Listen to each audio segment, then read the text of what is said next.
বিরতির পর ফিরে এলাম। আজ দুপুরে দ্বিতীয় টেস্টের অনুশীলন শুরু এবং এই অনুশীলন শুরু করা হবে বিশাখাপত্তনমে, যার খবর ইতিমধ্যে উঠে আসছে। প্রস্তুতি শুরু করবে ভারতীয় দল। আজ দুপুর থেকে শুরু দ্বিতীয় টেস্টের অনুশীলন। নতুন 3 ক্রিকেটারকে নিয়ে সেরা একাদশের বাছাই প্রক্রিয়া শুরু হবে বিশাখাপত্তনমে। তার প্রস্তুতির মধ্য দিয়ে কথা বলবো, আমাদের ক্রীড়া সাংবাদিক বিপ্লব চন্দ্র জুড়ে গেছে টেলিফোন লাইনে। বিপ্লব দা, বিশাখাপত্তনমে প্রস্তুতি শুরু করতে চলেছে ভারতীয় দল এবং টেস্টের জন্যই এই প্রস্তুতি। দ্বিতীয় টেস্টকে কেন্দ্র করে আর কি কি খবর রয়েছে তোমার কাছে? দেখো, প্রথম টেস্টে ভারতীয় দল একটা পরাজিত হয়েছে অপ্রত্যাশিত ভাবে। সেই পরাজিত হওয়ার পর কিন্তু দ্বিতীয় টেস্ট ভারতীয় দলের কাছে অনেকটাই চ্যালেঞ্জ হয়ে দাঁড়িয়েছে। কারণ ইংল্যান্ডের বিরুদ্ধে যে এই ফার্স্ট টেস্ট সিরিজের প্রথম টেস্টে পরাজিত হয়ে কিন্তু ভারতীয় দল রীতিমতো চাপে। তার পাশাপাশি ভারতীয় দল আরো একটি চাপে রয়েছে, কারণ ভারতীয় দলের দুজন নির্ভরযোগ্য অলরাউন্ডার কিন্তু দল থেকে বাইরে। KL রাহুল এবং রবীন্দ্র জাদেজা চোটের কারণে কিন্তু দলের বাইরে। এই পরিস্থিতিতে ভারতীয় দল আগামী 2রা ফেব্রুয়ারি থেকে বিশাখাপত্তনমের ভাইজাগে দ্বিতীয় টেস্ট খেলবে। তো এই টেস্ট শুরুর আগে আজ কিন্তু ভারতীয় দল তাদের অনুশীলন শুরু করবে। সকাল 10টা থেকে ইংল্যান্ড প্র্যাকটিস শুরু করেছে, তারা 1টা পর্যন্ত করবে এবং 2টো থেকে 4টে পর্যন্ত কিন্তু ভারতীয় দলের সুযোগ থাকছে এই বিশাখাপত্তনমে অনুশীলনে। তবে এই বিশাখাপত্তনমে অনুশীলনের ক্ষেত্রে ভারতীয় দলে যে পরিবর্তন, নতুন 3জন ক্রিকেটারকে নেওয়া হয়েছে, তাদের মধ্যে রয়েছে ওয়াশিংটন সুন্দর, সাফররাজ খান এবং সৌরভ কুমার। আবারও বলে দিই যে নতুন 3জন ওয়াশিংটন সুন্দর, সরফরাজ খান এবং সৌরভ কুমার, এই 3জনকে ভারতীয় দলে নতুন করে নেওয়া হয়েছে। এবং সেই ক্ষেত্রে কিন্তু 2জন বাদ গেল চোটের কারণে, KL রাহুল এবং রবীন্দ্র জাদেজা, এবং তাদের জায়গা 2জনকে দলে অন্তর্ভুক্ত করা হবে।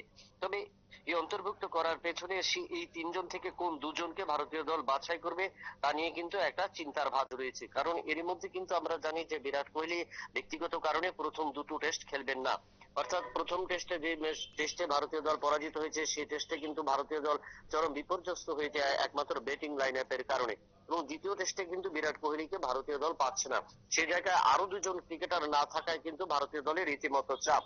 এই জায়গায় নতুন করে দল গঠন করার ক্ষেত্রে এবং সেরা একাদশ বাছাইয়ের ক্ষেত্রে কিন্তু আজ অনুশীলন করবে। আজ এবং কাল এই 2 দিন অনুশীলন চলবে এবং এই 2 দিনের অনুশীলনে এবং অতীতের যে অভিজ্ঞতা রয়েছে, অতীতের যে পারফরমেন্স রয়েছে, অতীতে যে 3জন ক্রিকেটারের মধ্যে কাদের উপর নির্ভরযোগ্য করা যায় এবং ভরসা করতে পারে ভারতীয় শিবির, তা নিয়েও কিন্তু একটা চুলচেরা বিশ্লেষণ হবে।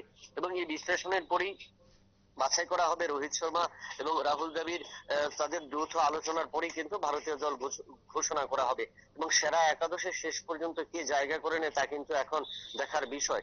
যে জায়গায় 2জন রবীন্দ্র জাদেজা এবং KL রাহুল যতটুকু দাপট বা যতটুকু নিজেদের একাগ্রতা নিয়ে খেলেছিল বা নিজেদের পারফরমেন্স তুলে ধরেছিল, সেই জায়গায় এই নতুন নবাগত 3জন ওয়াশিংটন সুন্দর, সরফরাজ খান এবং সৌরভ কুমার কতটুকু নিজেদের মেরে ধরতে পারবে এত বড় একটা টেম্পারমেন্টে, যেখানে ফাস্ট বোলাররা ইংল্যান্ডে রয়েছে। তার পাশাপাশি ইংল্যান্ডের অধিনায়ক বা দলগত টিম কিন্তু একটা ঘোষণা করেছে যে যারা 5-0 সিরিজে কিন্তু সিরিজ জয় করতে চায়, অর্থাৎ ভারতীয় দল যেন কোনোভাবে জয়ের মুখ দেখতে না পারে। এটা হলো ভারতীয় দলের কাছে একটা চ্যালেঞ্জ, পাশাপাশি চ্যালেঞ্জ রোহিত শর্মার কাছে এবং পাশাপাশি চ্যালেঞ্জ নবাগতদের কাছে। এই পরিস্থিতিতে কেমন দল গঠন করে তা নিয়ে কিন্তু এবার ভাববার বিষয় রয়েছে। তার পাশাপাশি যে 2 দিন অনুশীলন চলবে, আজ শুরু হবে এবং কালকেও চলবে, এই 2 দিনের অনুশীলনে কিন্তু নবাগত ক্রিকেটারদের কিন্তু নিজেদের সেরা পারফরমেন্স তুলে ধরতে হবে এবং তাতে আশাবাদী যে একটা ভারতীয় দল, পরিপূর্ণ ভারতীয় দল গঠিত হবে। এবং 5টি টেস্ট সিরিজে দ্বিতীয় টেস্টে ভারতীয় দল যদি জয়লাভ করতে পারে তাহলে কিন্তু টেস্টের সমতা আসবে। আদারওয়াইজ ইংল্যান্ড যদি এই টেস্টে জয়লাভ করে তাহলে কিন্তু 2-0-তে এগিয়ে যাবে। ফলে কিন্তু এই দ্বিতীয় টেস্ট কিন্তু বিশাখাপত্তনমের ভাইজাগে যে দ্বিতীয় টেস্ট শুরু হবে 2 তারিখ থেকে, তা কিন্তু অনেকটাই চ্যালেঞ্জের সামনে রোহিত ব্রিগেড। ঠিক, বেশ, ধন্যবাদ বিপ্লব দা।